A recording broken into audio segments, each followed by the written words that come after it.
आदरणीय श्रोतागण, इस भूमि पर पलने वाली मातृ शक्ति माता अनुसुईया सती जैसी हमारी मातृ शक्ति एक बार 88,000 ऋषियों को श्री सूत जी कथा श्रवण करा रहे हैं। व्यास पुत्र सुखदेव का जन्म किस तरह हुआ और कैसे हुआ वो कथा का रसपान करा रहे हैं। एक दिन देव ऋषि नारद जी ने विचार किया कि भोले बाबा और पार्वती में लड़ाई नहीं हुई है, क्यों नहीं चल करके और भोले बाबा पार्वती में लड़ाई करवाएं।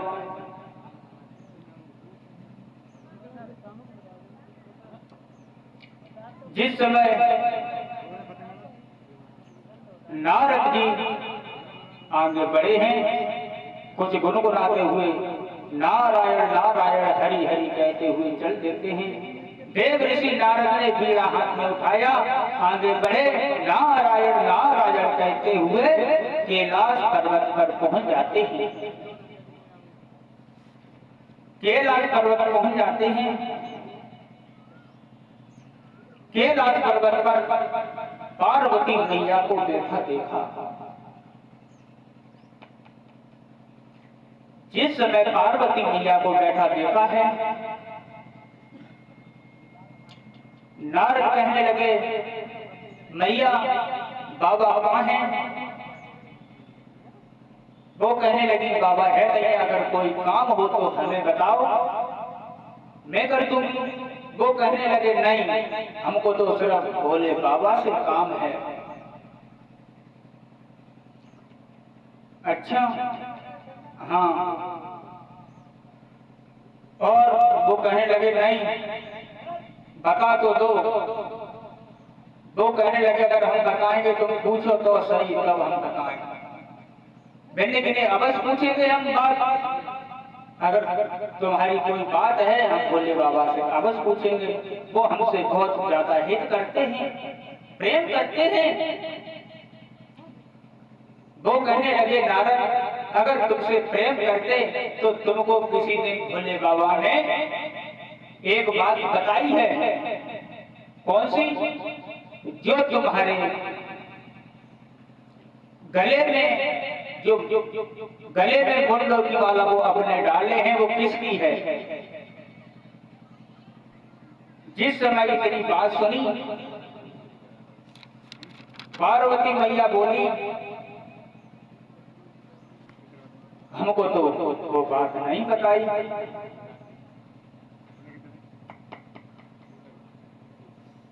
जिस समय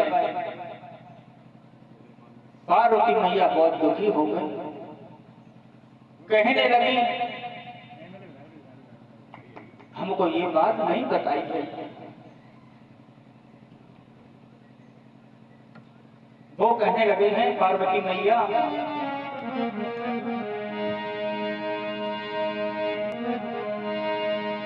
अरे पार्वती दुखियारी कहीं समझाई मुनि से बानी, और तुमने बताई बात मुनवर नानी हमने जानी।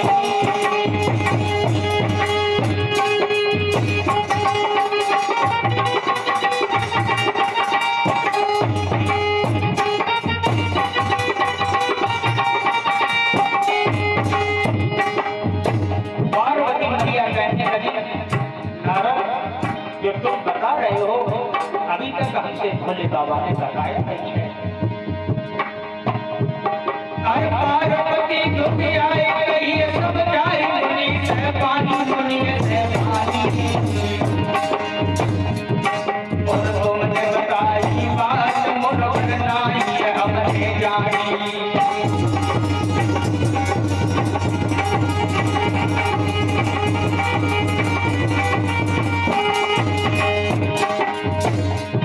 जब आवे भोले का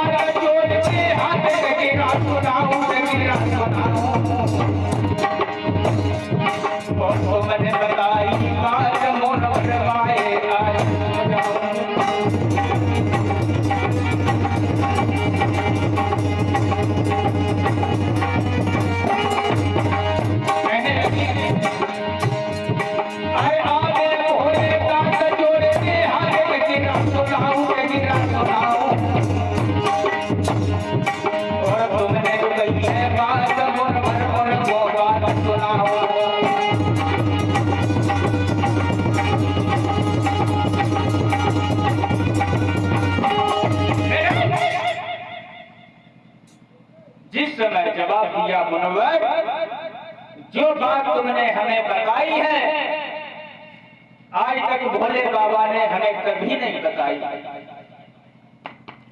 आज हमारे समझ में आई कि हमें भोले बाबा ने ये बात क्यों नहीं बताई। हमसे तो वो बहुत प्रेम करते हैं, हित करते हैं, लेकिन हमारे समझ में नहीं आ रहा है क्या कारण है जो आज तक हमको वो बात छुपाए रहे।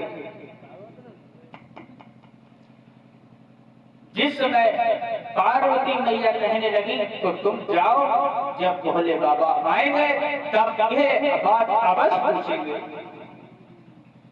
नारद तो वहां से चले गए। जैसे ही समय शाम हुई भोले बाबा कैलाश पर्वत पर आ गए। पार्वती ने देखा, पानी तक की नहीं पूछी। पार्वती दोनों हाथ जोड़ करके बोली बाबा से, क्या बोली है कि सुन लो पति प्राण प्यारे और पूछे तुम्हारी तुमसे भाई।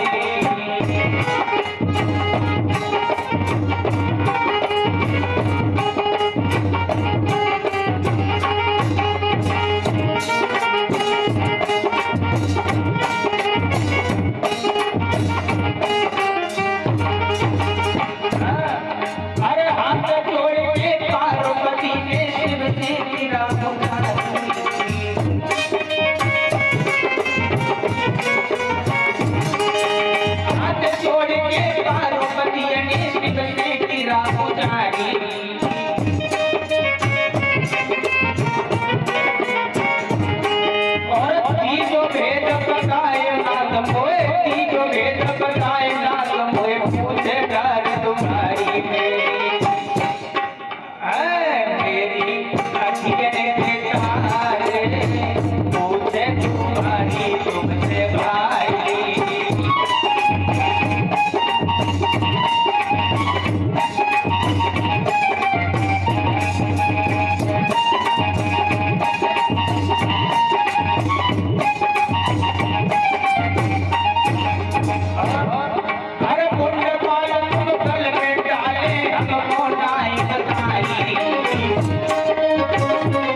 जवाब दिया भोले बाबा से, प्रभु एक बात हमें बताओ, आज दिन तक हमने जो बात नारद ने बताई है हमने नहीं सुनी है। क्या जो तुम गले में मुंडों की माला डाले हैं वो किसकी है? भोले बाबा कहने लगे, अगर एक बात तुम्हें बताएंगे तो तुम्हें चिंता लग जाएगी। पार्वती कहने लगी, भोले बाबा चिंता कैसे लग जाएगी? कहने लगे भोले बाबा चिंता लग जाएगी, समझो गौरा। पार्वती नहीं, हमको चिंता नहीं लगेगी। भोले बाबा बताओ तो सही। दोनों हाथ जोड़ करके कहने लगे भोले बाबा हमें बताओ। भोले बाबा कहने लगे पार्वती अगर तुम ये बात सुनोगी हमको पूर्ण विश्वास है, चिंता अवश्य लगेगी और कुछ न कुछ तुम अवश्य सोचेंगे। क्या कहते हैं, जवाब दिया भगवान भोले बाबा ने अगर हमने जो बात बताई चिंता लग जाएगी, इसलिए ये सब सिर तुम्हारे लगे हैं।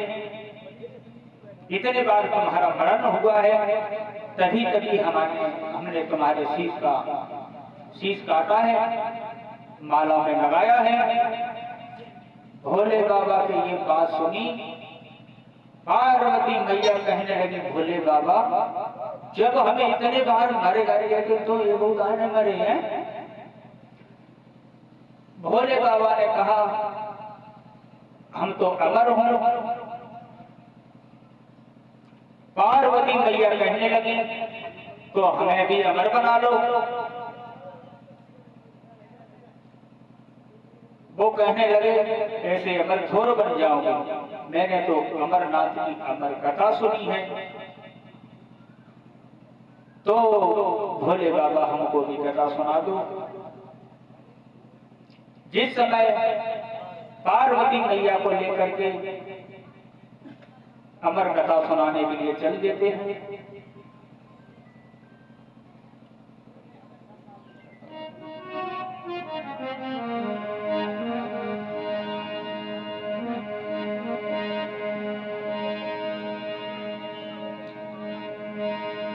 कल्ले के पार्वती को संग आगे बढ़ गए त्रिपुरारी।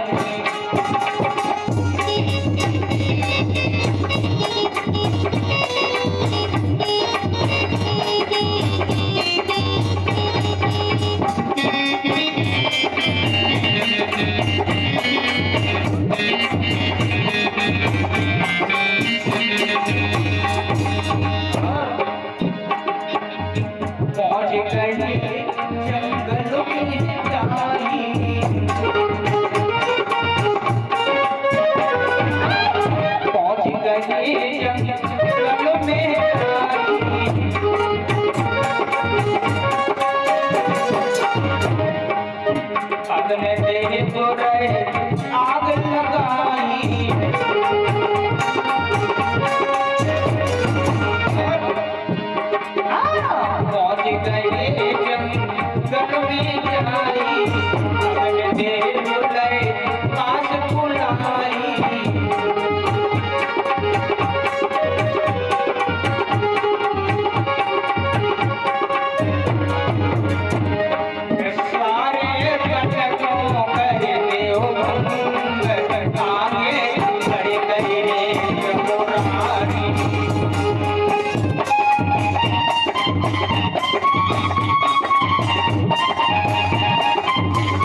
अग्नि देव को बुलाया, सारे वन को निर्जन कर दो।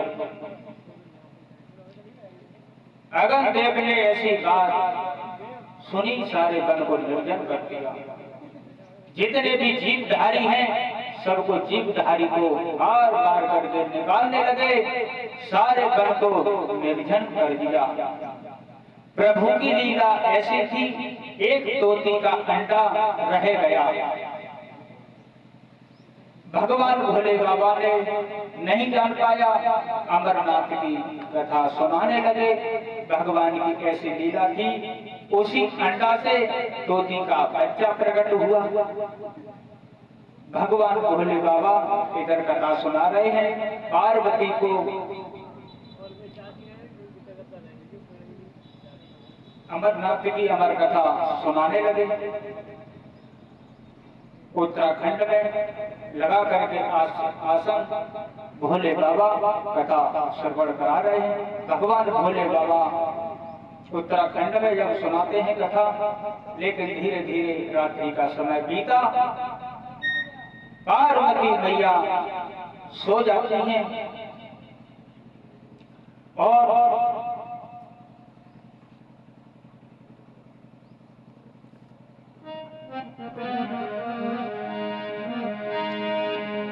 जोई बीती आधी रात रे गई नींद सती मोह आई।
भोले बाबा कथा श्रवण करा रहे हैं।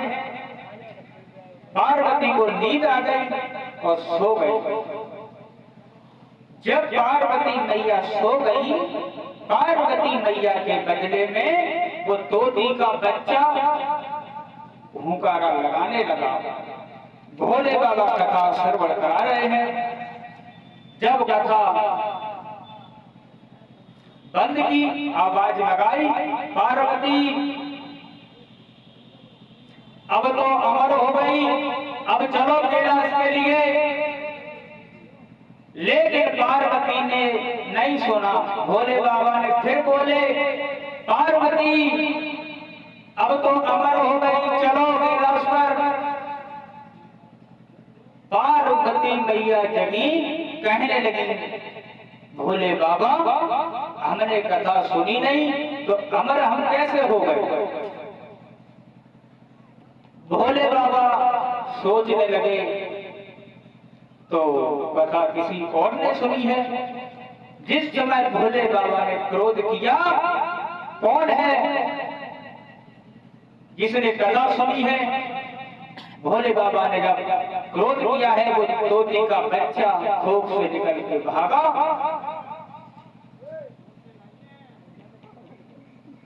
भोले बाबा की जब नजर गई तो त्रिशूल उठाया, उस तोती के बच्चे को मारने के लिए दौड़े, लेकिन तोती का बच्चा उड़ता हुआ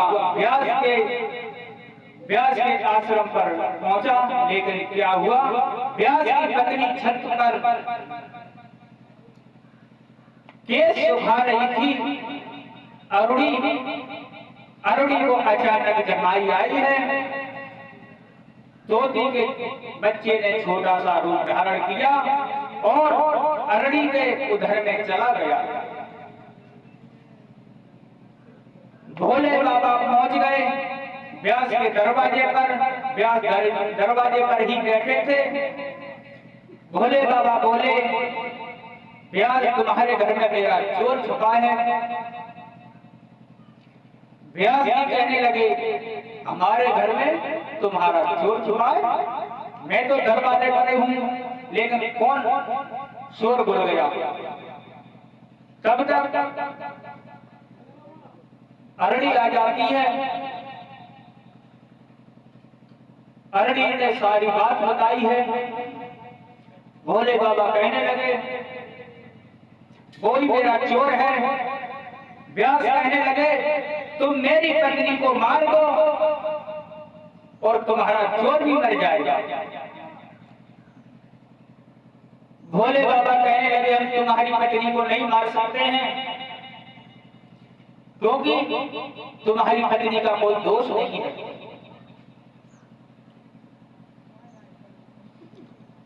भला मेरा इसने क्या बिगाड़ा है? लेकिन इस बात का ध्यान रखना, जब ये जन्म लेकर के बाहर आ जाए तो हमको खबर कर देना। भोले बाबा इतनी कह करके चले गए। उत्तराखंड में जाकर के श्राप दे दिया। कथा को आज के बाद इस कथा को ध्यान बंद होकर के सुनेगा, उसे नींद आ जाएगी। भोले बाबा ने श्राप दे करके और कैलाश पर्वत पर चले जाते हैं। इधर तोती के बच्चे अरुणी के गर्भ में धीरे धीरे 12 साल बीत गए।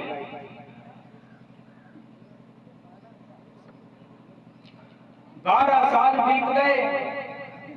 अरुणी के गर्भ में दर्द हुआ। व्यास भागकर भोले बाबा के पास पहुंचे हैं। दोनों हाथ जोड़ करके, प्रभु मेरी पत्नी परेशान है। भोले बाबा कहने लगे, क्या बात है? भोले बाबा से कहने लगे, तुम चल करके देख लो। जिस वक्त भोले बाबा साथ में चले आए, भोले बाबा ने सब लीला को समझ लिया। आवाज लगाई, इतने दिन हो गए, तुम निकल कर जन्म लेकर आ जाओ। अरुणी के गर्भ से आवाज आई, भोले बाबा जब ये दुनिया निर्मोही हो जाएगी तब हम जन्म लेकर के आएंगे, ऐसे नहीं आएंगे। भगवान भोले बाबा ने तो एक पल के लिए दुनिया को निर्मोही कर दिया। तब हुआ क्या?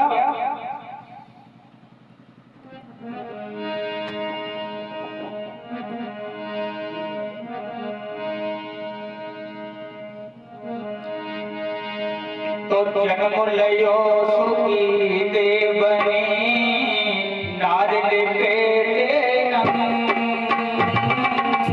चले भाग के कन्नों में तब लगे प्यास की संग, लगे प्यास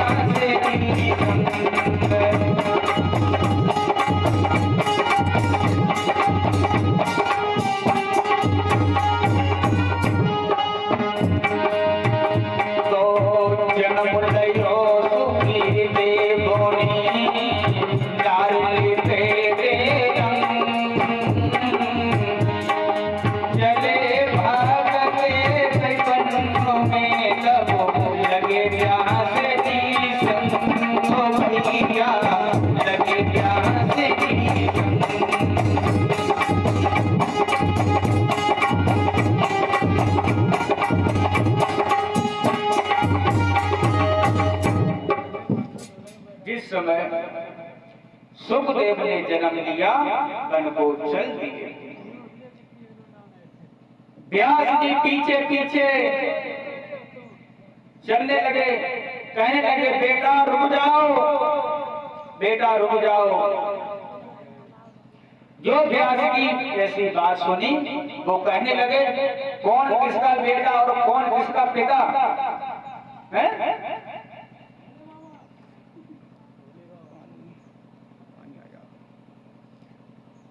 जिस वक्त ये बातें सुनी है सुखदेव कहने लगे बेटा खड़े हो जाओ। नहीं,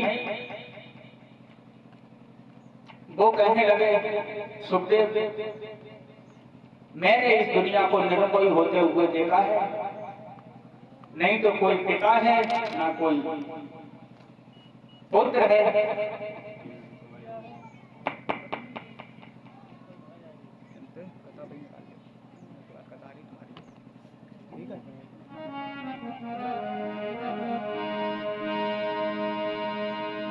कि देख लिया दुनिया का सारा नजारा और ना हम किसी के ना कोई हमारा, ना हम किसी के ना कोई हमारा।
सुखदेव कहने लगे कोई किसी का नहीं है, ये दुनिया निर्मोही है, किसी को किसी का मोह नहीं है।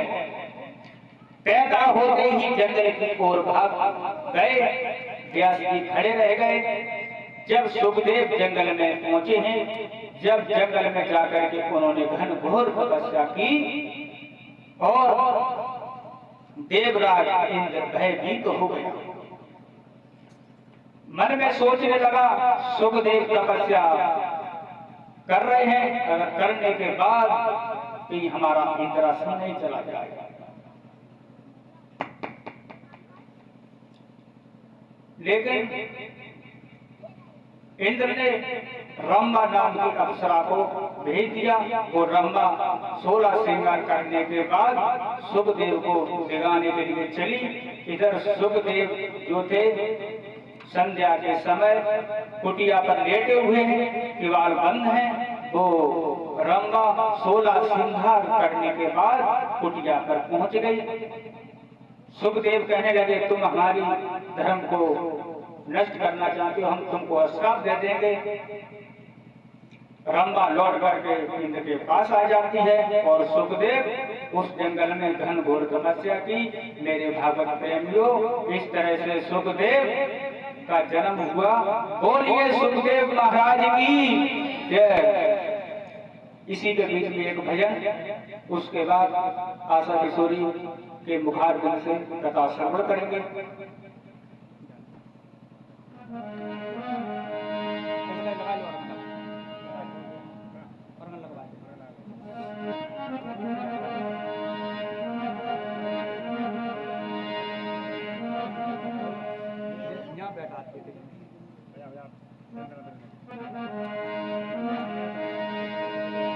समरिया कहा देना नहीं आयो, समरिया कहा देना नहीं आयो।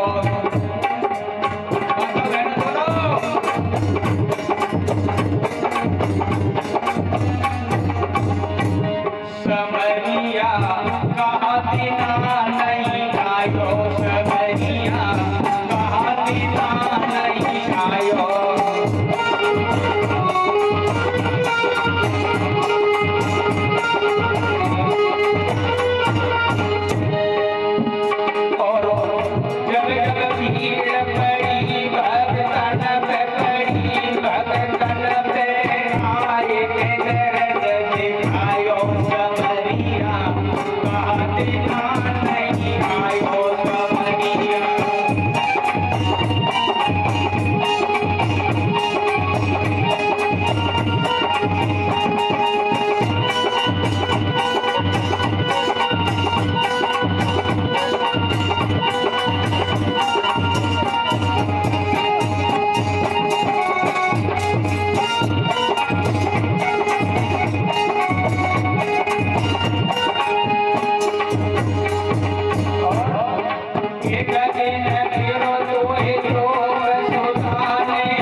समरिया कहा देना नहीं आयो, समरिया